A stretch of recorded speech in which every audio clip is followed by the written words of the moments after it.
Early in the morning, Nishino Akane wakes up with the help of her alarm and takes a shower before checking out herself in the mirror, and she looks gorgeous.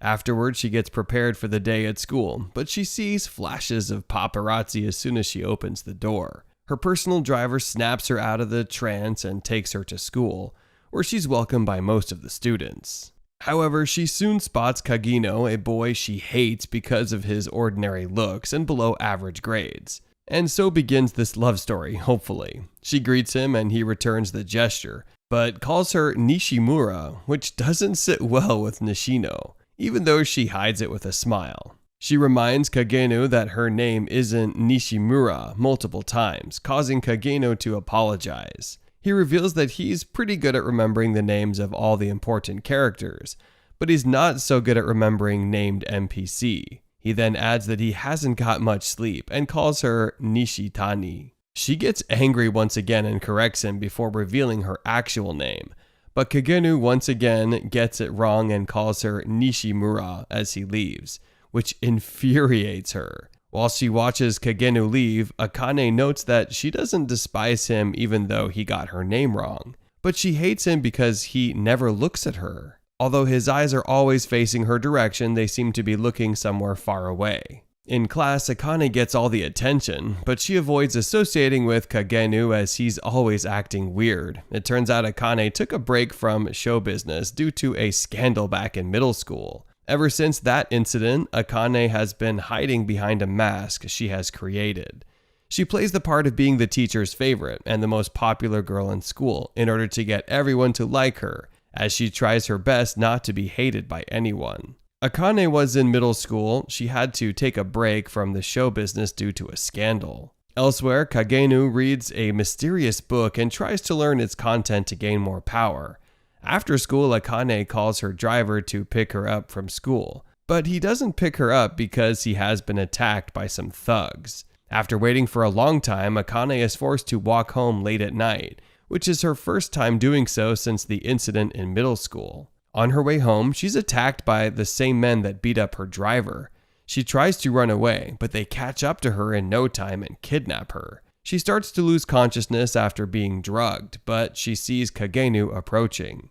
Shortly after, Akane gains consciousness and realizes that she's tied up in some warehouse. One of the kidnappers reminds her that the daughter of Nishino Zabatsu shouldn't walk alone at night, as her father has lots of enemies. While he talks, his accomplice informs her that she just needs to stay there quietly and that she will be freed once the ransom payment has been made, which leads to an argument amongst the thugs.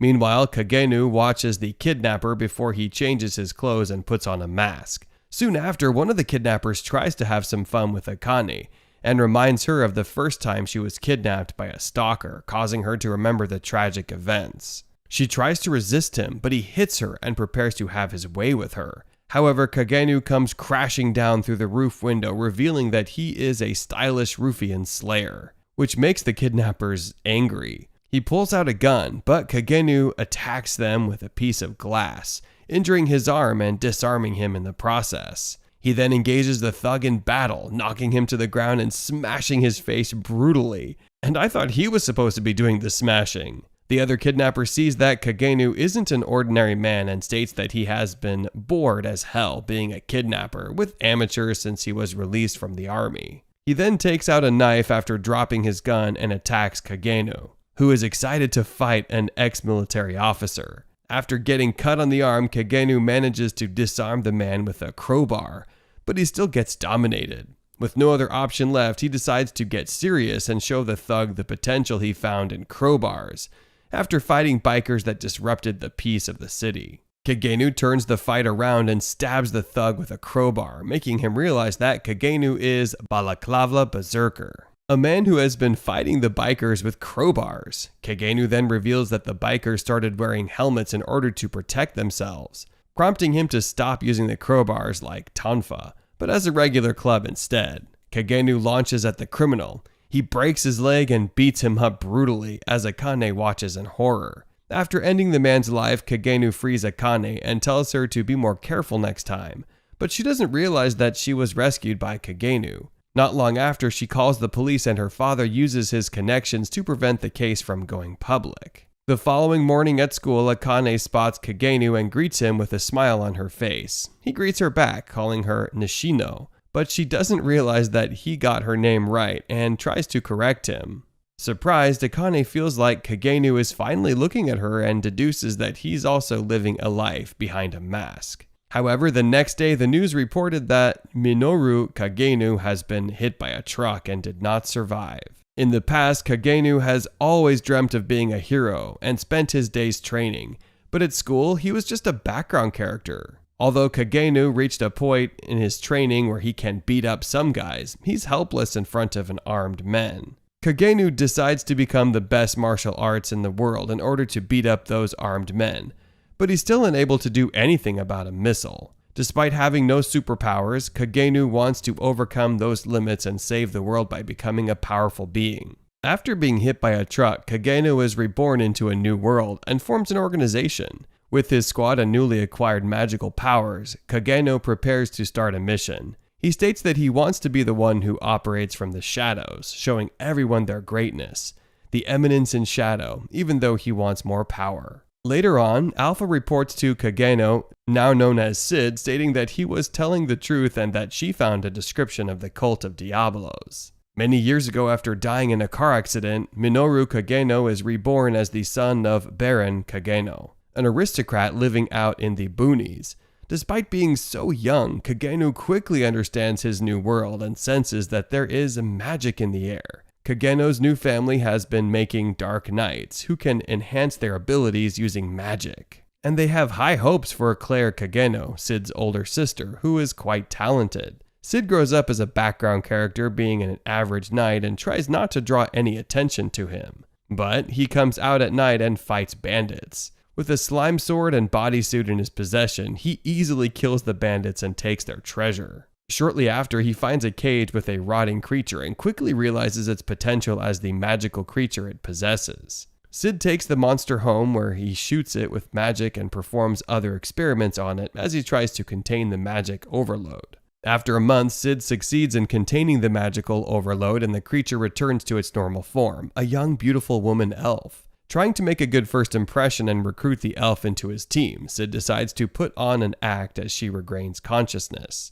He informs the elf that broke the curse that has been put on her and all her heroes' descendants. He then shows her a fictional book about 3 heroes who defeated Diablos, but the demon placed a curse on them with his dying breath. Furthermore, he explains that the Cult of Diablos is plotting to revive the demon, even though most people have forgotten about Diablos. He then introduces himself as Shadow, who lurks in the shadow and hunts shadows, preventing the cult from raising their master. After making up the whole story, Cid asks her if she would join him, and she agrees to help him fight the darkness, having lost everything. However, she explains that they need to find more heroes' descendants like her and expand their organization. Cid agrees and names the organization Shadow Garden and calls the elf Alpha. 3 years after, 13-year-old Cid practices with his sister and lets her defeat him, even though he's stronger than her. Claire is now 15 years old, which is the age that the nobles start attending the Midgar Academy for Dark Knights.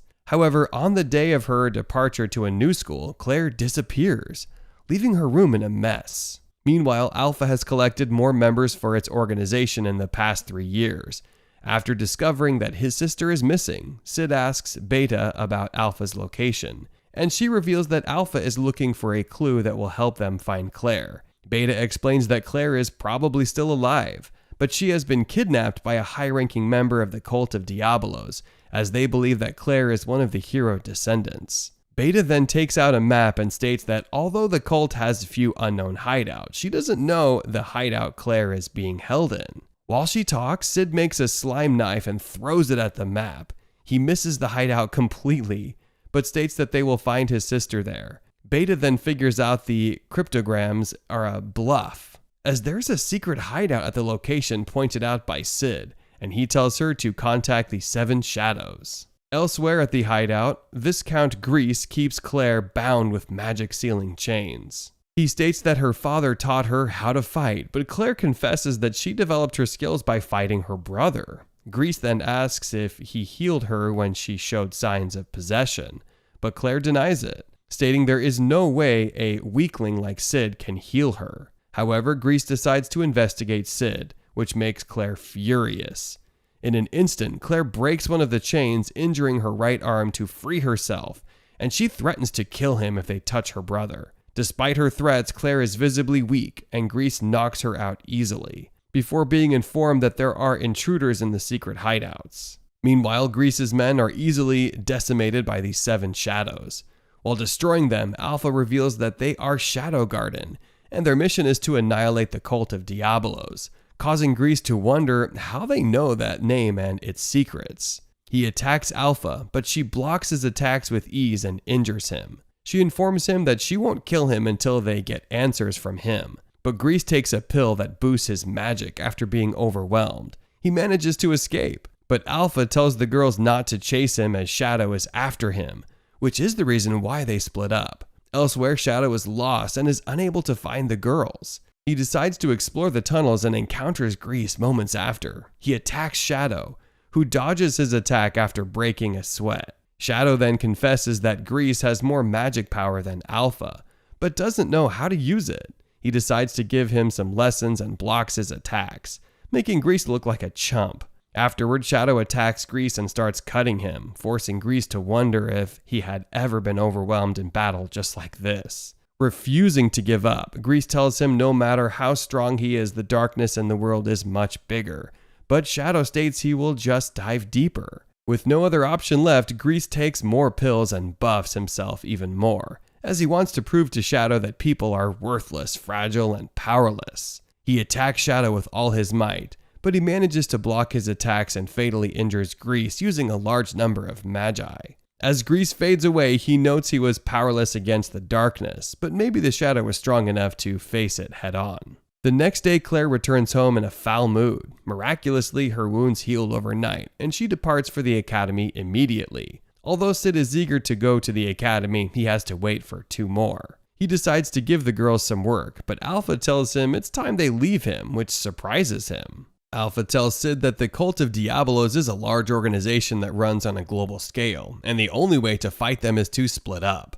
However, Cid believes that the girls want to be free and no longer want to play this fighting the cult game. 2 years after, Cid turns 15 and he enrolls in the same academy as his sister in the royal capital of Midgar Kingdom. Despite being in the academy for several months, Cid continues to live as a background character and becomes friends with Skell et al. And Poe Tato, other unpopular nobles like him. One day while walking to school, Skell and Poe inform Cid that his punishment for getting the worst score on the test is to confess to the most popular girl in school and suffer her rejection. Not long after, at school, they spot Princess Alexia Midgar, who rejects another guy's confession. Despite the humiliation, Cid is excited about his confession because he wants to experience such confessions as a background character.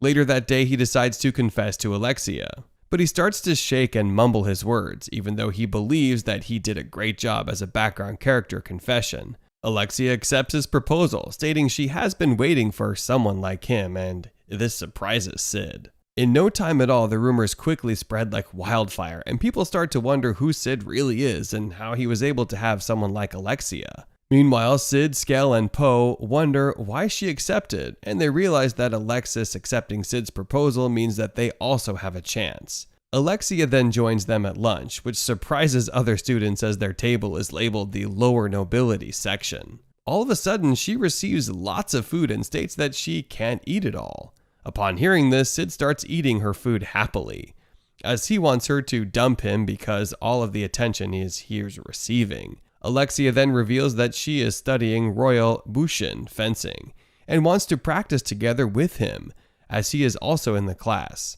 Cid explains that he is in the lowest sections, but Alexia insists that she puts a good word in for him, and she got him a spot in Section 1. Later on, Cid joins the Section 1 team, and their advisor is Zenon Griffey, the official royal fencing instructor. During training, Cid practices with Alexia, but quickly notices that her attacks never land. He also notes that she's slow and doesn't use magic much, but eventually figures out that the purpose of the practice is to review these strokes and counterstrokes. Although he finds her techniques great, he believes that it is boring, but doesn't tell her. After training, Alexia commends his good fencing style, but also dislikes it because it feels like looking in a mirror. Alexia tells Zenon that she is Cid's girlfriend now, but he informs her that she is still betrothed to him, even if it's a secret from the public. After listening to their conversation, Cid discovers the truth and decides to play along till he fades back into the background.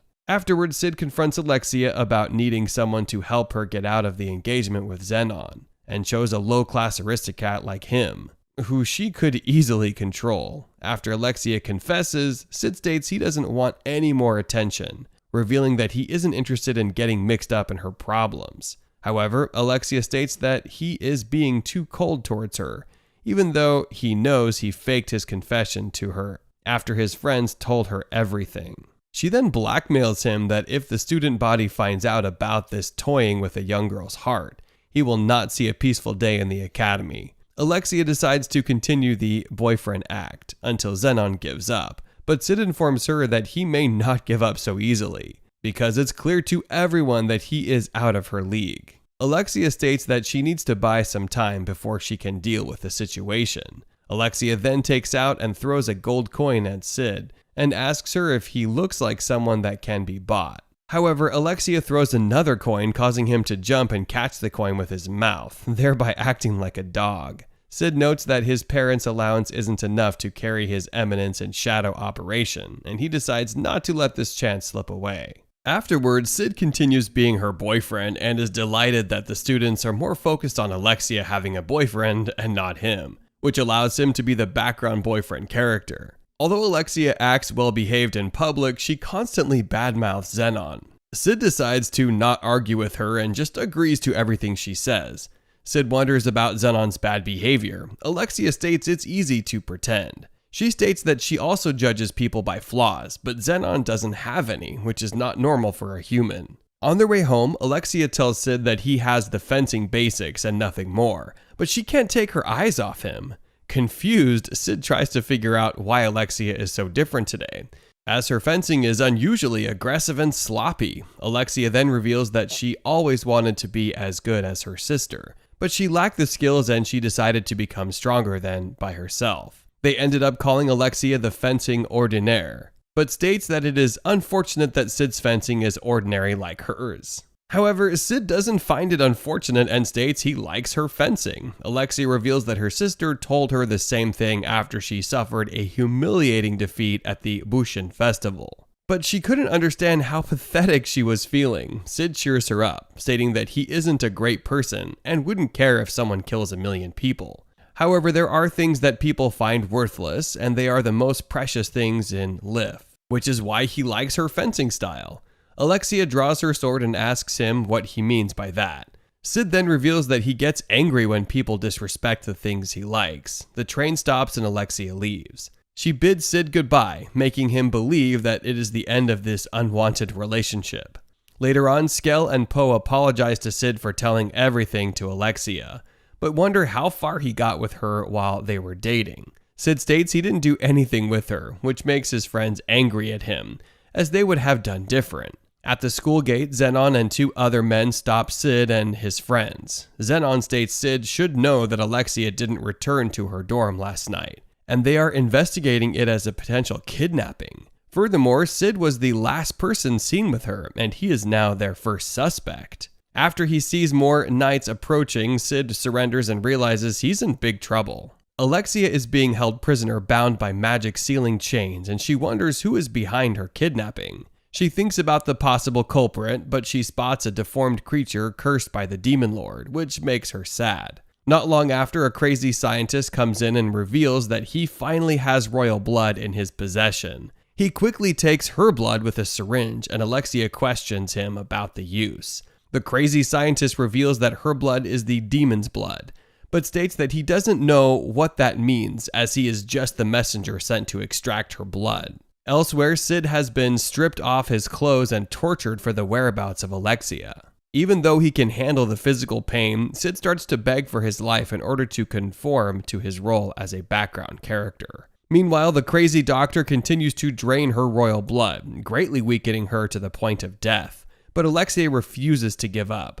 She decides to provoke the doctor, prompting him to attack the cursed creature, and feeds her after noticing that her blood level is low. The following morning, Princess Iris invites Xenon into her office and commends him on his efforts to find Alexia. She reminds him that their topmost priority is the rescue of Alexia, and questions if Cid is capable of incapacitating her sister, due to his lack of skills. She instructs Xenon to release him, but keep him under close watch as he is still a suspect. Devastated about her sister's kidnapping, Iris reveals that she is powerless to save her sister, as the council believes she might be the next target. But she asks Xenon to help her maintain order at the academy. While they talk, Claire causes a scene on school grounds, demanding that they release her brother, as she is too dull and weak to kidnap the princess. After the meeting with Xenon, Lisa thinks about Alexia, who is currently in a terrible state of health as the crazy doctor keeps draining her blood for his evil experiments. Later that day, Cid is released from prison and thrown into the streets without his clothes on. On the train heading, Cid thinks about healing his wounds, but states that it wouldn't be a very background character thing to do, as he's wrapped up in his own delusions and he's trying to play his role well. At home, Cid is graced with the presence of Alpha and reveals that it has been a while since they were together. He wonders why Alpha is here, even though it is Beta's turn to be his personal assistant. But Alpha reveals that she came back after receiving a call. She informs him that they are very close to finding the cult and the organization's influence is growing every day. Even though they are still weaker than the cult, Alpha then informs Cid that the cult is responsible for the kidnapping of Princess Alexia, and the Knight's Order will blame him for the crime as they are working for the cult. Cid discovers Alexia is still alive, as they need her royal blood because of its high concentration of hero's blood. But not for long. Alpha informs him that the organization is going to help him solve this case, and scolds him for not trusting them enough. Alpha advises him to lay low, but before leaving she asks him if he wants the soldiers killed. He tells her that they were only doing their job and they deserve a reward instead, but she's not happy about his decision. Later that night, Cid meets with Delta, who informs him that they have been able to mobilize 114 members for battle, which shocks Cid, as he did not realize just how much the organization had grown. Delta reveals that the plan is to launch simultaneous attacks on all the Fenrir sect hideouts of the Diablos cult scattered in the city. While they search for Alexia at the same time and bring her home, she informs him that Gamma will be in charge of the mission, while Alpha will be leading the troops into battle. However, Cid overrides their plan, stating that the world will feel their presence tonight. Outside, Cid encounters the two soldiers that tortured him, but he kills them brutally after mutilating their bodies. While Delta writes down his exploits, Cid continues to decimate the members of the Night Order, forcing the mad scientist to test his weapon, even though it's just a prototype. He injects the cursed creature with the blood of Alexia, despite the princess's warnings, and she gains tremendous power. She kills the scientist with her blade and breaks Alexia out of her chains. Unable to control her power, the creature runs wild into the streets, causing the people to run away in fear. Meanwhile, Alexia heads for the exit, but she's confronted by Xenon, who reveals that he is responsible for her kidnapping and the doctor works for him. Alexia is happy to hear this, as now she no longer has to marry him. But Xenon reveals that he now has her blood and the research of the crazy scientist, which will guarantee him the 12th seat in the rounds. He states that he would have preferred Iris's blood as she is stronger, but he had to settle for her. Enraged, Alexia engages him in battle, but he mocks her technique, prompting Alexa to reveal her ultimate technique. However, he defeats her with ease and knocks her down to the ground before mocking her for being weak. He decides to kidnap her once again, but Cid arrives just in time, surprising Alexia in the process. He prepares to battle Xenon and reveals his true identity as the shadow that lurks in the darkness.